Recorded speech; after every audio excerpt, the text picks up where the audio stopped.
Hello everyone and welcome back to my channel Edmond Mindaros, and for today's quick tutorial and I'm going to show you guys on how to resolve the hypervisor blue screen error that you're receiving on your Windows 10 or Windows 11 computer, with the error message reads your PC ran into a problem, needs to restart. We're just collecting some error info and that will restart for you.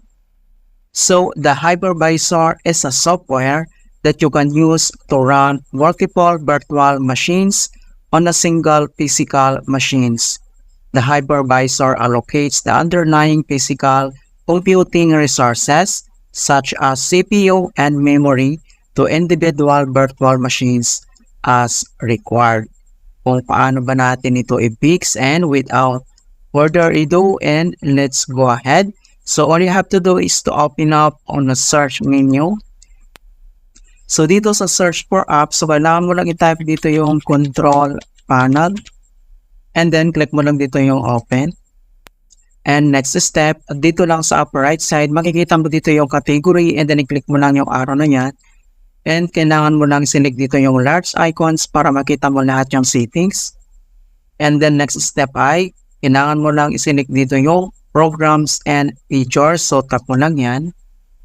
And dito sa programs and features, dito lang sa left side menu, ay kailangan mo lang i-select dito yung turn Windows features on or off. So itap mo ulit yan.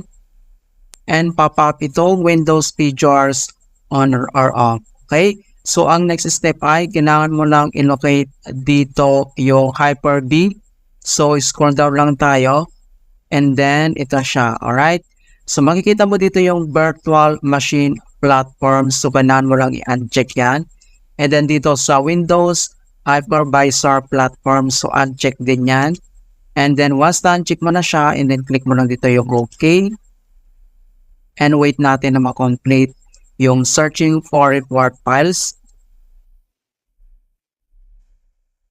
Okay, so makikita mo dito na Windows completed the requested changes. So ang next step ay close lang natin to.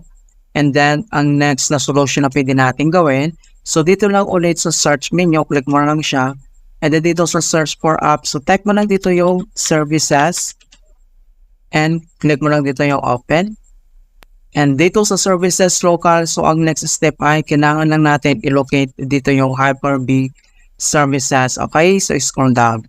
So makikita mo na dito yung mga Hyper-V data, and marami po dito mga kaibigan. So isinig lang natin to, kahit isa sa mga yan ay pwede mong isinig. Alright? So yung pinakauna lang na Hyper-V Data Exchange Service. So dito kailangan mo lang isinig and double click ka lang. And then pop up itong kanyang services properties. So ang next step ay dito lang sa startup type. So kailangan mo lang select dito yung automatic. And then dito sa service status, i-click mo lang dito yung start. And then wait natin. And then click mo lang dito yung OK. Alright. So once na-click mo na tong service status, and then click mo lang dito yung apply, and then click mo lang dito yung OK. So after dito sa services, and then close lang natin. And then yung last solution na pwede natin gawin. So dito lang ulit sa search menu, and then dito sa search for apps. So type mo lang dito yung CMD, or ito yung tinatawag na command prompt. So kailangan mo lang mag-right click, and select mo lang dito yung run as administrator. If you receive user account control, and then click mo lang dito yung yes. And dito sa administrator command prompt ay kailangan lang natin i-enter tong command keyword na bc edit space / set space hypervisor launch type space auto. Okay, so copy lang natin yan at ilalagay ko to sa description box.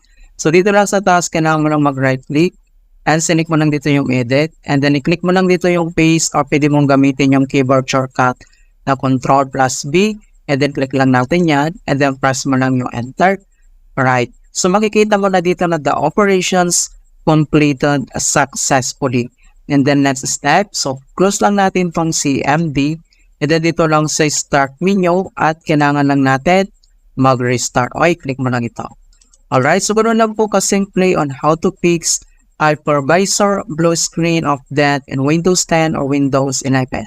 And please don't forget to like this video, subscribe to my channel for more quality content. Thank you guys and see you in my next tutorial.